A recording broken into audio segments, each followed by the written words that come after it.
Voilà, dans cette vidéo 2, nous allons apprendre à réaliser des calculs simples dans une feuille de calcul. Alors le principe est le suivant dans Excel, toute formule de calcul commence par un symbole égal et fait référence non pas à des nombres, mais à des références de cellules. Alors par exemple, le coût d'achat, le total va être réalisé en D12, eh bien, ça va être l'addition de tous les éléments le constituant, du bloc-port, de la quincaillerie, de l'encadrement et des frais de livraison. Donc, je dis, toute formule commence par un égal. Je saisis donc au clavier le égal. Ensuite, je clique sur les cellules concernées. Donc, la première, D8.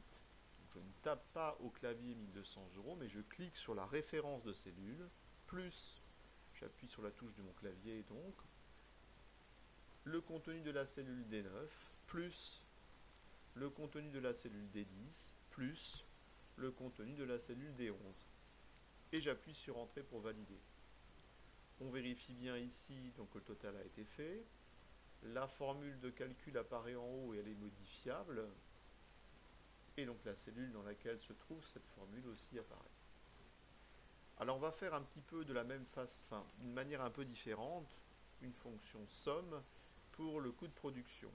Voilà comment on va procéder. Le logiciel en fait dispose de fonctions qui sont prédéfinies ou préenregistrées et qui sont assez simples à utiliser. Donc, par exemple ici, si je tape le mot somme, le logiciel me propose un certain nombre de fonctions avec une syntaxe d'écriture.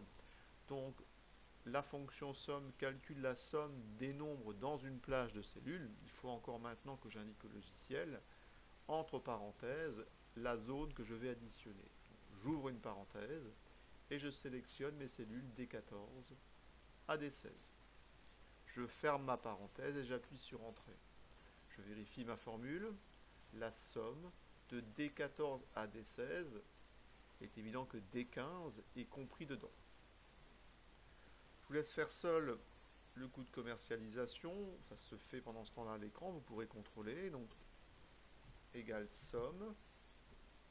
Pas de faute de frappe. Sur la syntaxe, évidemment, d'écriture. Je sélectionne les zones ici, donc D20 à D22. Et j'appuie sur Entrée. C'est très simple pour le coût administratif, puisqu'il n'y a qu'une seule valeur.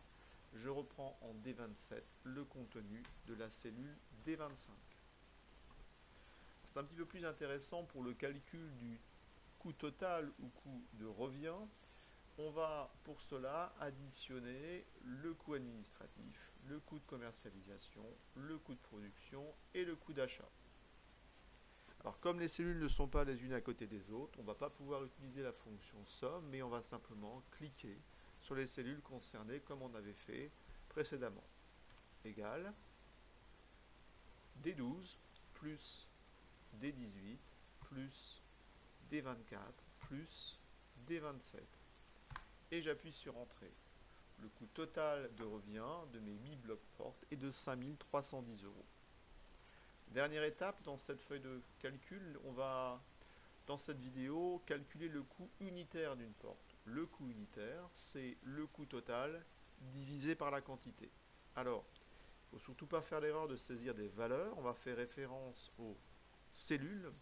Donc le coût total se trouve en D29 et on va le diviser par la cellule dans laquelle la quantité est indiquée, à savoir la cellule D5. Et j'appuie sur Entrée. Je vois qu'un bloc porte me coûte 663,75 €. Voilà.